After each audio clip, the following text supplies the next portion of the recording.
You read that it fell. Ignore my glitter packaging. I come packing, crafting. Hello, my wicked vibers, and thank you so much for joining me here on Sosa Checks. I'm Macadamia, and today I'm going to be doing a book review of Junji Ito's No Longer Human in comparison to a review of the original novel by Osamu Dazai. I really tried. I was really prepared. I hope I said it correctly. Okay, so I would like to throw in a little promo. I am working on my sponsorship videos, but I have Audible as a sponsor. If you haven't heard of Audible, it is a listening service for audiobooks, podcasts, meditations, all sorts of things. And with the link in the description, you can get a 30-day free trial. They have so many books to choose from.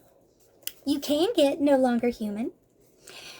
I will also list a link to a, with commentary added in, a reading that is available for free on YouTube. However, if you would like no commentary and you would like to just listen peacefully with a 30-day free trial, which typically gives you 2 free credits when you start and cancel anytime, Audible! Alright, jumping right in. So, the manga is fantastic. So you see I have the hardcover, and it's very lovely. If I can get the sleeve off. It has beautiful artwork. Some of the key moments of, I'm pretty sure it was paintings that the main character did in the book, which I'm going to read from the cover. Talking about Junji Ito, who made his professional manga debut in 1987 with Tomie. He makes horror manga, and I've done a review of many of his collections. And then you have Osamu Dazai, who was born in Aomori, northern Japan in 1909, and is the son of a wealthy landowning family. During his boyhood and youth, he wrestled with his own complicated mental state and eventually dropped out of Tokyo Imperial University's French literature department. He went on to pen a number of important works, including Run Mellows, Return to Sugara, and The Setting Sun, which The Setting Sun I've heard a lot about. I'm actually planning to get that one. Seems to be very, very popular.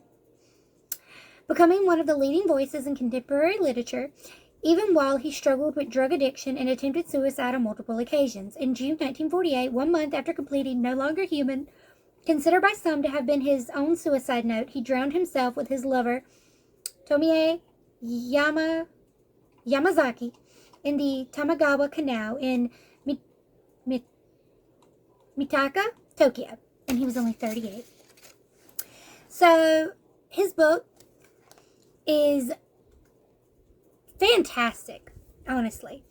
Some of my comments on it were that it gives the impression of existential nihilism, kind of like Kafka in Metamorphosis, because there's this whole idea of no longer being a human.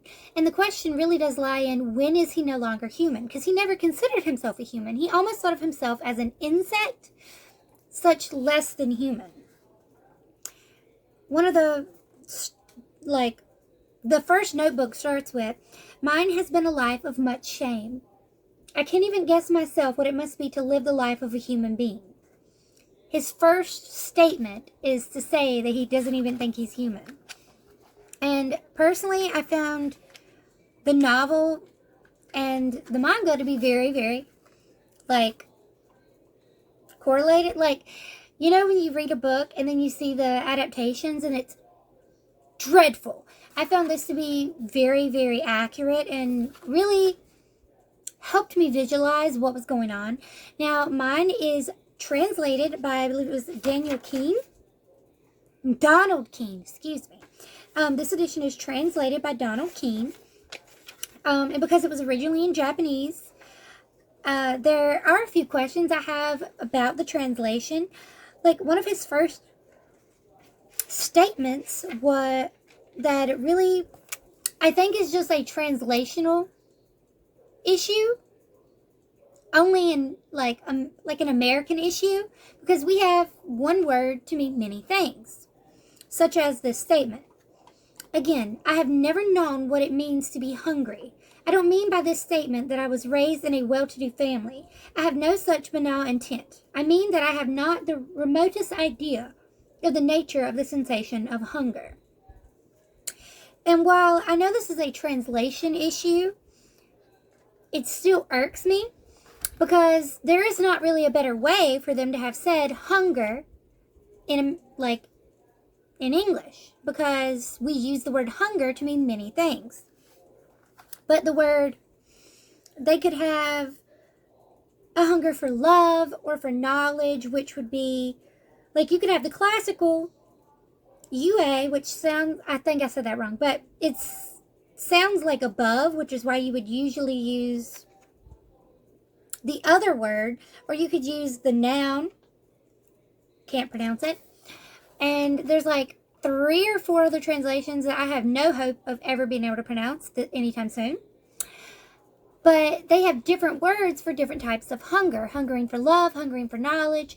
And while I understand that he is talking about the literal hunger for food and hunger for sustenance, and he has never known that, it is very clear throughout the novel and through the manga that he set himself up for being hungry, because he's constantly hungering for a sense of purpose, a sense of true companionship, it would seem, even if he doesn't acknowledge it, because he does attract a lot of women, but he doesn't seem to attract lasting relationships and healthy relationships, which keep him, I guess, sated in a way that he doesn't seem to stray. He seems to be the character himself disturbs me, because while I do understand that having experienced abuse, it can lead you into a downward spiral as you struggle with this coping mechanisms in later age, and that is like a common thing that happens. But he doesn't make life better for himself. Like, he had a chance to go to school and instead got in with a bad crowd, got on drugs, give all his money to prostitutes, and even then he was still being supported by his family and had no issues. Like, all he had to do was live his life, and instead he got mixed up with all sorts of things.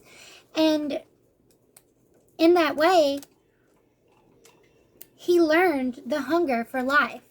He learned hunger, but it's not the same hunger that he's talking about there. And I believe that's an issue with translation, and I really wish he could have, I think the word I'm looking for is ruminated on the idea of hunger as a concept and less of a literal interpretation, because he did learn hunger, and I found that to be an interesting idea.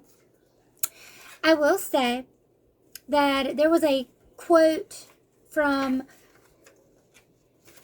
the translator's introduction talking about the book that I just adored, and I really wanted to share it with you guys. It was, he is denied the love of his father, taken advantage of by his friends, and finally in turn is cruel to the women who love him. He does not insist because of his experiences that the others are all wrong and he alone right. On the contrary, he records with devastating honesty his every transgression of a code of human conduct which he cannot fathom. Yet, as Dazai realized if the I of the novel did not, the cowardly acts and moments of abject collapse do not tell the whole story. In a superb epilogue, the only objective witness testifies, he was an angel. And we are suddenly made to realize the incompleteness of Yozo's portrait of himself. In the way that most men fail to see their own cruelty, Yozo had not noticed his gentleness and his capacity for love. he goes on to say, Yozo's experiences are certainly not typical of all Japanese intellects, but the sense of isolation which they feel between themselves and the rest of the world is perhaps akin to Yozo's conviction that he alone is not human. This idea of a solidity of human life. I don't know. I feel that although he didn't feel he was human, and I find this to be a really interesting topic, that he experienced, now obviously he was human. He was very mentally ill, even though he had his own thoughts on the matter. That he did experience the human experience pretty fully, the depths of depression and sadness, and to a certain extent, the depths of greed. Certainly the depths of jealousy with his last wife. And it was just a wild time. One thing that I really enjoyed about having the manga adaptation to read with the book is that some things weren't made entirely clear. They were written as if treading on eggshells, like the fact that he was sexually abused by the servants and by several other members of friends and family that he had, met. Because while he did consent to the cousins, I believe it was, he was not of an age to consent. That's still assault. So he's just been corrupted and assaulted and violated, and it's mentioned very lightly in the novel because it is their recollection. And I believe that while he is showing his transgressions against others and still mentioning the transgressions others have made against him, he doesn't seem to prolong those mentionings, I guess. I'm using a lot of words that may or may not be real today, but hey, that's how words are made. One thing that I really enjoyed about the manga is that it did show these instances. Even if it's just a short glimpse, it made it very clear what happened. As if he's repressing it and refusing to think about it, but it happened. And I found that very interesting.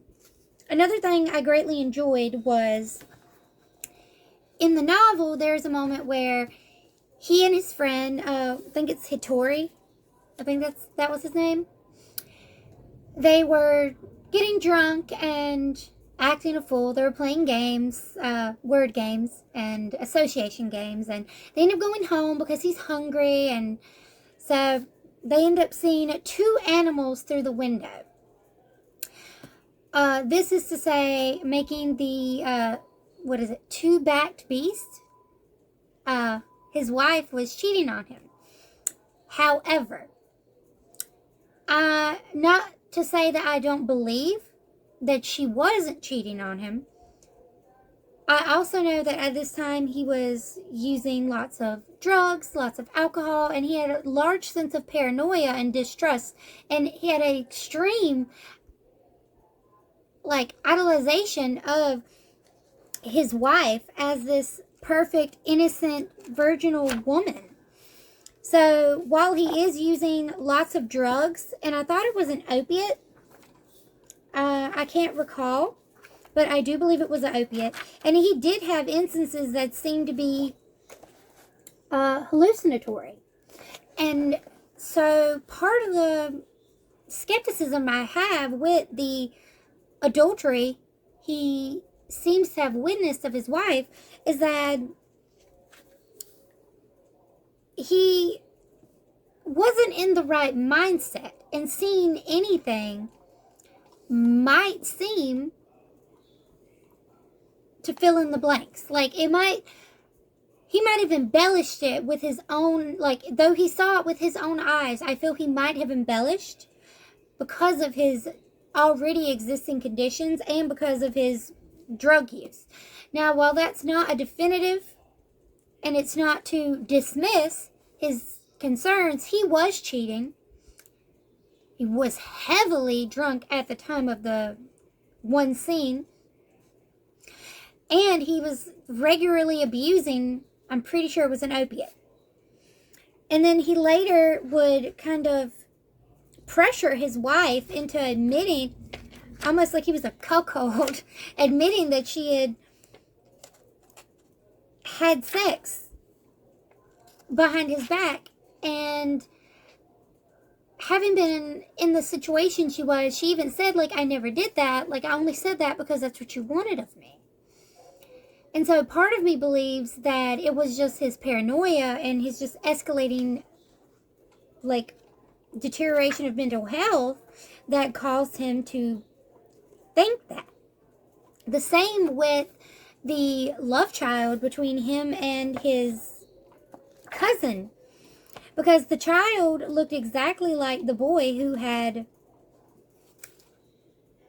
killed himself after he played a cruel prank on him in their youth. And then I found it very interesting in a circumstantial way that he did run into that cousin who had murdered her sister. And she went to live with them. Now, the boy in question looks like this. Looks nothing like the main character. And actually looks the spitting image of that. And I believe that is just a guilt complex, kind of projecting his, like, feels from having made this guy kill himself in their youth. And I feel like a lot of this might be just a mixture of guilt and his mental illness, because he never really sought help. At one point in the novel, I found it very, very telling, where he would he was in a constant state of anxiety, and like I completely understand. He hated people, and he actually, as a coping mechanism, made himself to be the clown, which his wife seemed to think he was a clown, or trying to clown at the end, and it didn't work. So,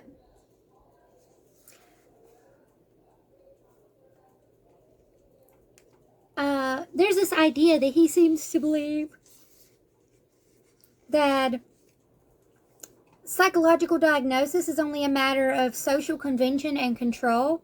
And he seems to have this clear phobia, which is a societal standard, to just kind of stigmatize needing psychological or psychiatric help.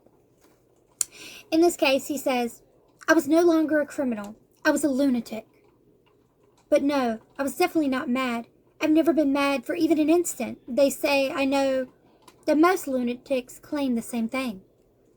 What it amounts to is that people who get up into this asylum are crazy, and those who don't are normal.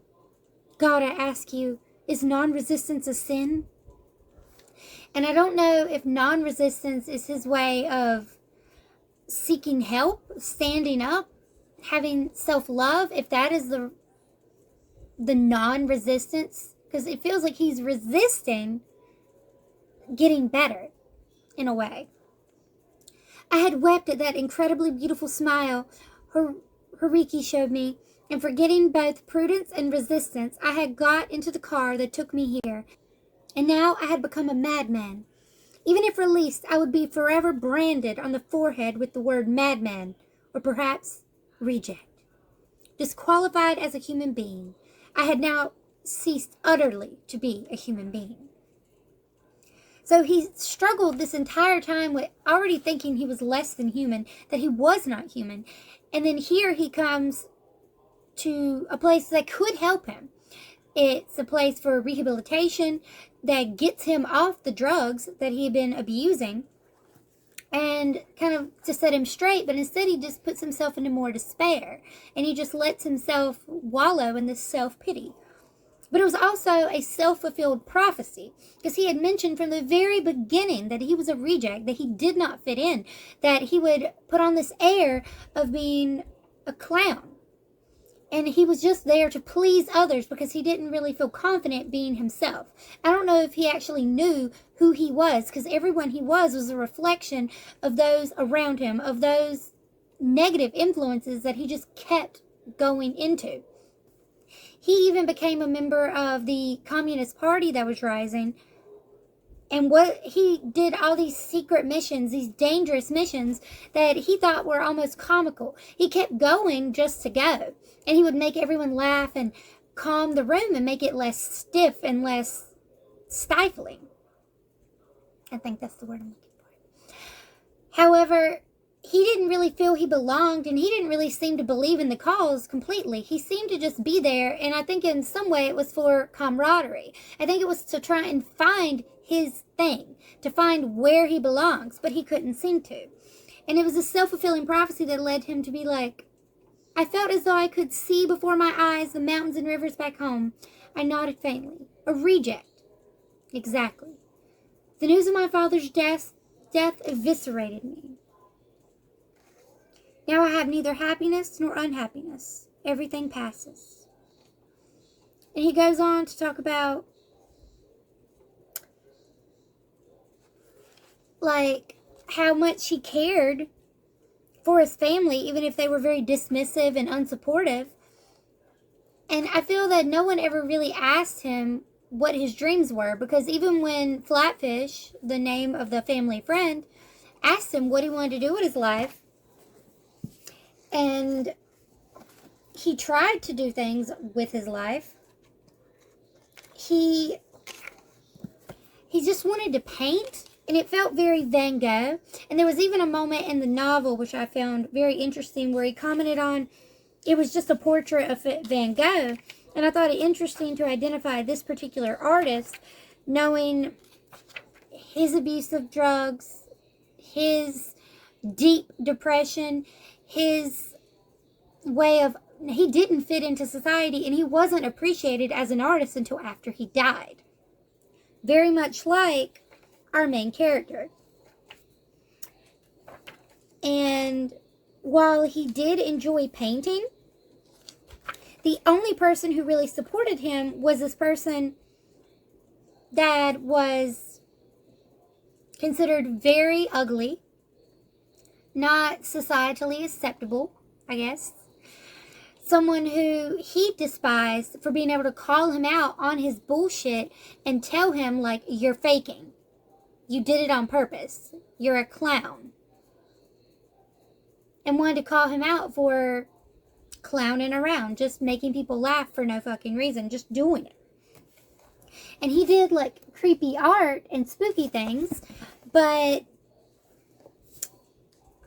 he could really get no support for any of his artwork that he did. And I feel if he had had more support for that, and less in the way of competition for his comics, like, any form of creative outlet might have saved him some heartache, might have kept him away from seeking validation through his actions and through drug use. And, like, I feel that it just calls to the front that the stigma of mental health, and it just drove me wild reading this, because there were so many chances for him to get his life together, but instead he just kind of had like a personal rejection of greatness, because he seemed to not think anything of himself. He didn't really think that he could do anything. And he just kind of set himself up for this self-fulfilling prophecy that led to kind of a hopeless situation. And that's what I felt through the novel, which was beautifully written, very detailed, and of course portrayed this perfectly.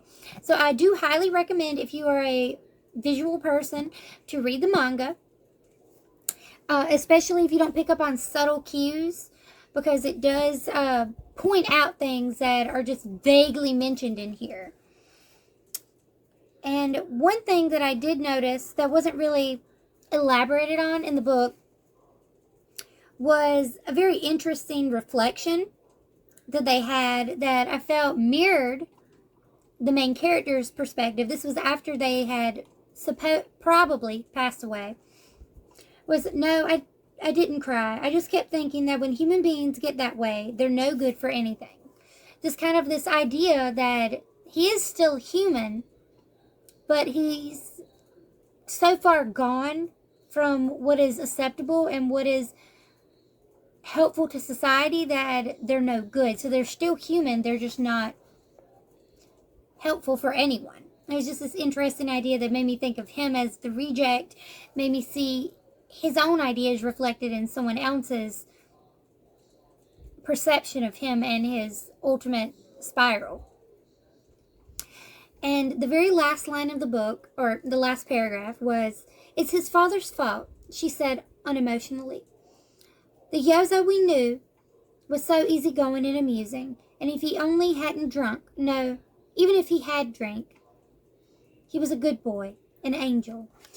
And while the novel with the collection of the notebooks doesn't really show him in a positive light, he did focus on all of the negative things that he did to others. And I feel if maybe we had an unbiased collection of his life, that we could see the good in him. We could see more of the positive. Because on one end, maybe this commentary is coming from a sense of like the nearly world-renowned idea that you should never disrespect the dead, while honestly, I think you should be honest with how you felt, because lying isn't gonna, like, if you say someone was a saint and we all know they were certainly not, that would, you're not fooling anyone. Just honor their memory by being true to the memory, not glorifying or glossing over. But also, could this be an idolation of their performance? Because they seem to be more performative and more of a people pleaser, someone who would just blend in with those around them, someone who just wanted to make everyone around them happy and make everyone laugh without any concern for their own mental well-being. And I think that perhaps that is what made them an angel, that they were so concerned with the happiness of others and they forgot themselves. And that's why they thought they were an angel, if it wasn't an aversion to disrespecting the dead. But I thought it left a lot of holes, since we do know that they thought so lowly of themselves from the very beginning, with such low self-esteem, such low self-worth, such a low understanding, that even though they were this apparently extremely handsome person who had, this dark upbringing and this dark, history of abuse, which seemed to draw women to them who just, he said, could sense it. It also seemed to be this self-perpetuating theme of good despair, where they would just kind of drop themselves off into this horrible place because they didn't seem to have any faith in themselves. And while I do believe they wanted to believe in hope, I don't believe they had hope for a better life at any instant. And I would have liked if they could have written more about their good times, because if they would have, maybe they wouldn't have died as terribly. And I think maybe we would understand better what makes them an angel, and less of what makes them nearly an insect, because they seem to think of themselves quite similarly. And so I did find these to be very meaningful. You can find it on YouTube. You can find it on Audible. Or you can find it at the bookstore. And I listened to it several times, the audiobook, while reading, and I read the manga. And I just found it a very beautiful visual work. I do highly recommend Junji Ito's work. Of course, the actual text does bring so much more detail and so much more personal account to it when you read it firsthand versus reading the graphic novelization of it. But depending on how you read, either seems to be a very excellent way to portray their life story, and it does leave a lot to think about because it was a very dark tale. And I just feel like stigma and their mental health are really what just led them into this hell. Alright, thank you so much for watching, you guys. Let me know what you thought in the comments below. If you've read either or both, please give me your opinion. I would love to know what you think. What do you think of some of my ideas and some of my interpretations? What do you think about the translation issue idea, like, that popped up? Because I know that's not a big issue, but it's just something I found interesting, that he experienced so much hunger and longing for joy and happiness and drugs and companionship, even if he wouldn't admit it directly. Although he did say, like, he felt things he'd never felt before with certain companionship, feeling noticed. This translation issue seems to just bug me. Alright, thank you so much, my wicked vipers. I hope you have a wicked evening, and I will see you here next time on So Checks. Bye!